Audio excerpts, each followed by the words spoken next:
there in the Honors College for several years, and climate has been a regular topic of discussion at our supper tables. So I now present my husband, David Petering. Just to recall for all of you why we're here talking about climate change. Since about 1960, the temperature of the planet has just been increasing. This is a scale of change in temperature. And we're now up to about 1.4 degrees centigrade over what we were back in this period of time prior to 1960 and so forth. So we know that greenhouse gases, primarily carbon dioxide, are responsible for this increase. And you can just see here how carbon dioxide has increased in the atmosphere in parallel with what's happening to temperature. These things go together, if you will. And we also know that we've gotten to the point where we're having widespread, really severe problems relating to this increase in global temperature. The Intergovernmental Panel on Climate Change of the United Nations says we should not go above 1.5 degrees Celsius, okay? Because then we get into a range where we're just going to have devastating global problems. All right, so they thought we were going to get to 1.5 degrees Celsius between 2030 and 2050, but actually we're almost there right now in 2025. So the other issue is carbon dioxide it just accumulates. It takes so long in terms of its natural cycle of turnover to change, to get back to a normal level will take centuries if we stop increasing the amount of carbon dioxide in the atmosphere at the present time. So we need to get to this so-called net zero carbon emissions as fast as possible. Now we're going to transition to what's going on locally, and I'm going to look at what We Energy's plan is to get to net zero carbon emissions. And they started out in 2005 and just arbitrarily called that the baseline amount of carbon dioxide in the atmosphere. In 2005, they were basically burning coal, and they were also using some nuclear, if you will. Then between 2005 and 2023, they've largely been transitioning from coal to natural gas. Now, natural gas is about twice as efficient in providing energy as coal, and so they have managed, without doing anything with respect to renewable energy, to reduce their carbon dioxide emissions by about 50%, which is very good. Now the idea is, over the next several years, they're going to reduce this to 80% by, again, getting rid of coal, but now starting to transition to renewables, basically solar and wind energy, if you will. So you want to take a look at this plan with respect to 2023 to 2030. And this is from their corporate responsibility report. It's their last report about what they're doing. And this is the 2023 sort of percentage of the various forms of energy: coal, natural gas, there is some nuclear, and renewables. Very few renewables, if you will. By 2030, this is going to change such that almost all the coal is going to be gone from its sources of energy, if you will.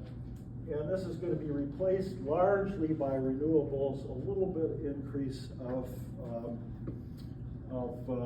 natural gas, if you will. So this is what is actually planned: 3,800 megawatts, that's a power unit, megawatts of renewable is going to replace 4,600 megawatts of coal, as long as we also add a little natural gas to this as well. Okay, so that's the plan. Okay, now here is the wicked twist. If you look at the Public Service Commission request from Wisconsin Electric, which some of you may have been involved in sort of giving responses to with respect to the fact that this was going to be an addition of a combustion turbine, gas turbine, so it was going to increase the amount of carbon dioxide and also other pollutants in the atmosphere. Hidden in there, if you will, or at least it's back a ways and it's never really highlighted, is a different view of what their idea of going from 2023 to 2030 was. Instead of simply having a constant amount of total energy that you're dealing with and just changing the composition of the energy forms, now there's an additional large increase in the amount of power demand, which is shown in this point down at the bottom. And if you read, and they don't talk about data centers at all, they just say, well, there's going to be an increase in demand in the I-43 corridor. Well, these are data centers that are going to cause this demand, if you will. Okay, so what are data centers? Well, this is my little cartoon of a data center here. And here's the data center, and it's housing all sorts of computers that have housed on them, let's say, computer programs like ChatGPT. Okay, these are called large language models, and they're very energy intensive because they're basically language models. You can communicate with them on the basis of language, if you will. Now, the idea is this is a commercial venture. They want to maximize profit. How do you maximize profit? You maximize users. Okay, already there are 130 million adults using AI, artificial intelligence, of things like this, in the United States. Now you think about this on a worldwide basis. So each one of those has a certain energy demand associated with every use. You put those all together, it's an enormous new energy demand placed on the grid, either locally or nationally, however you want to think about that. All right, now let's take a look at what's actually going on. Now we're going to focus on the I-43 corridor, but there is another data center that's going to go up in Beaver Dam. So there's one in Port Washington. You've heard about the Microsoft one in Mount Pleasant. They're planning another one in Kenosha, if you will. So how much power do they demand? Well, the one that is starting to be built and has been discussed mostly is the one in Mount Pleasant, 450 megawatts. Well, 450 megawatts, what is that power? It powers on a daily basis the city of Madison. What? One data center? The whole city of Madison? Now you begin to get the idea of what this means for the future in terms of power needs. So, but the one up in Port Washington is huge by comparison even. 3,500 megawatts. Well, let's turn that into another term here. That's 2.8 million homes. That's equivalent to the energy necessary on an average of 2.8 million homes. Think of it another way. There are 2.8 million homes in Wisconsin. Okay, one data center equivalent to the power necessary for all the homes in Wisconsin. That gives you a sense of what we're talking about here. All right, so in terms of, well, we got to provide the power, We Energy says, or maybe the Public Service Commission says, or whatever. What kind of power will that be? Will it be renewable? Will it be natural gas, or what? There's a lot of equivocation on this, and we don't really know about the Microsoft site. As far as the one up in Port Washington is concerned, they've only said in stage one, it'll be about 35% renewable. That means 65% natural gas.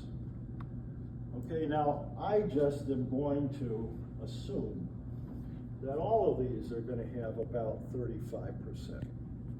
What can you say at the present time? All right, let's go back to what we've seen before. Here's the model. Here's the period in which these data centers are being built. Okay, Here's what the original intent was, based upon no change in the total amount of energy necessary to meet demand. Here's what's going to happen. We add 2,700 megawatts of non-renewable natural gas generation, 1,400 megawatts of renewable. So you're nearly doubling the total amount of power during this period of time. You got to think about all these things, logistics, how you're going to manage this, and so forth. And it looks like a significant amount of that is going to be non-renewable. In other words, we're going to be adding carbon dioxide in the atmosphere. So that's not good. All right? Now, this was, of course, the original path to get down to 80% reduction. What happens if you follow this pathway? You only get to about 72% reduction. Okay, and that's a 31% failure in terms of meeting the goal of 80%. Okay, so these are the sorts of issues, and they're not all sort of lined up with each other, but they all go into this wicked category, if you will. Now here's the thing to put it back in the bigger picture. Here's a sort of historical view of gross domestic product. Okay, sum of all goods and services. It's going up exponentially. It has been. It continues to do that. It can only do that if energy utilization goes up exponentially. Here's the energy curve. All right, now you put that in the context of we got to get to net zero. Well, if we got to net zero back here, you know, we would be in a different place, but we didn't. We could have done it here, but we didn't. Now we're way up here somewhere. Harder and harder and harder to reach that goal, because remember, it's not that easy to make this total transition from fossil fuels to renewables. And in this period of time, data centers are at the heart of the problem. Okay, there's a report out from Lawrence Berkeley National Laboratory that says total energy demand is going to go up 20% over the next 5 years, let's say. The data center energy demand is going to comprise 20 to 50% of that increase. So you see, they're right at the heart of all of this. All right? So this is just a summary of what we've been saying so far, that this new demand is going to be just enormous. Okay, and we're just kind of, it's not even on our radar screen, if you will. I say, this goes into your advocacy things. The first thing that has to be done, really, is to get this under the purview of a public service commission that actually does consider climate change as a primary concern. Okay, until that happens, they're just going to keep approving things as they come along. There are some other ones here, oversight of AI development. Another very important one is, as usual, the United States is not very efficient. China actually has a large language model that uses only about 10% of the energy that the ones that commercial AI in this country use. So there are all these options that we have to consider in this wicked problem of climate change and data centers.